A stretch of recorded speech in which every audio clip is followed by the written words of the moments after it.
ओम श्री गणेशाय नमः। क्या आप जानते हैं कि सर्वप्रथम पूजे जाने वाले भगवान श्री गणेश जी को विष्णु भगवान ने अपने विवाह का ही निमंत्रण नहीं दिया था। क्या है ये कहानी? आइए आज आपको ये सुनाते हैं। एक समय की बात है, विष्णु भगवान का विवाह लक्ष्मी जी के साथ निश्चित हो गया था। विवाह की तैयारी होने लगी, सभी देवताओं को निमंत्रण भेजे गए, मगर न जाने किस कारणवश गणेश जी को निमंत्रण नहीं पहुंच पाया। अब भगवान विष्णु की बारात जाने का समय आ गया। सभी देवता अपनी पत्नियों के साथ विवाह समारोह में आ गए थे। उन सब ने देखा कि गणेश जी कहीं दिखाई ही नहीं दे रहे हैं। तब वे आपस में चर्चा करने लगे कि क्या गणेश जी को न्योता नहीं गया या स्वयं गणेश जी ही नहीं आए हैं। सभी को इस बात पर बड़ा आश्चर्य हुआ। तब सबने विचार किया कि विष्णु भगवान से ही इसका कारण पूछा जाए। विष्णु भगवान से पूछने पर उन्होंने कहा कि हमने गणेश जी के पिता भोलेनाथ महादेव को न्योता भेजा है। यदि गणेश जी अपने पिता के साथ आना चाहते तो आ जाते, अलग से न्योता देने की कोई आवश्यकता तो थी नहीं।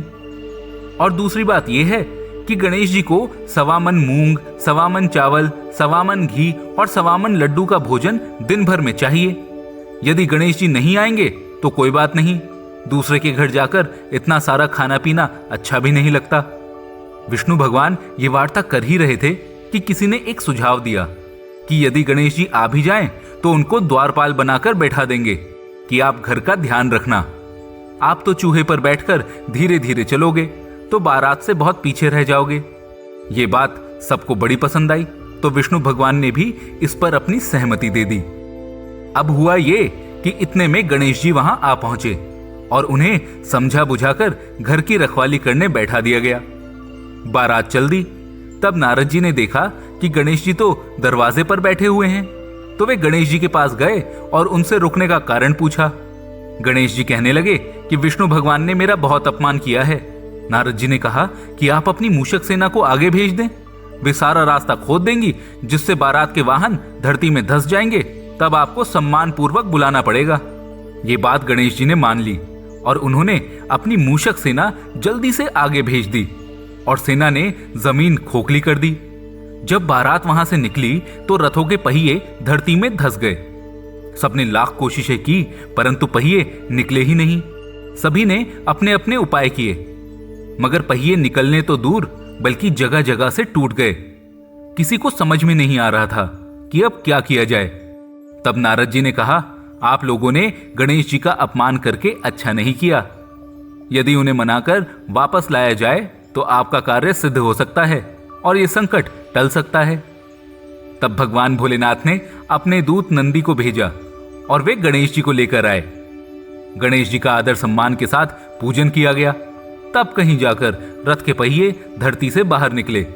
अब रथ के पहिए निकल तो गए, मगर वे टूट फूट गए थे, तो उन्हें सुधारे कौन? इसके लिए पास के खेत में खाती काम कर रहा था। उसे बुलाया गया।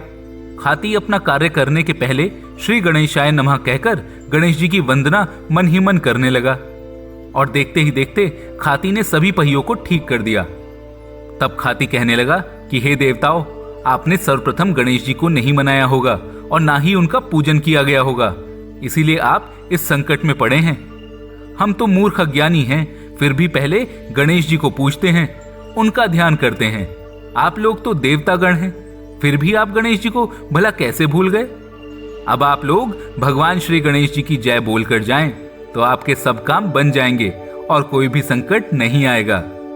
ऐसा कहते हुए बारात वहां से चल दी और विष्णु भगवान का लक्ष्मी जी के साथ विवाह संपन्न करा के सभी सकुशल घर लौट आए। इसीलिए कहते हैं, हर पूजा और अनुष्ठान में सबसे पहले गणेश जी का पूजन करना अनिवार्य है। गणपति बप्पा मोरया।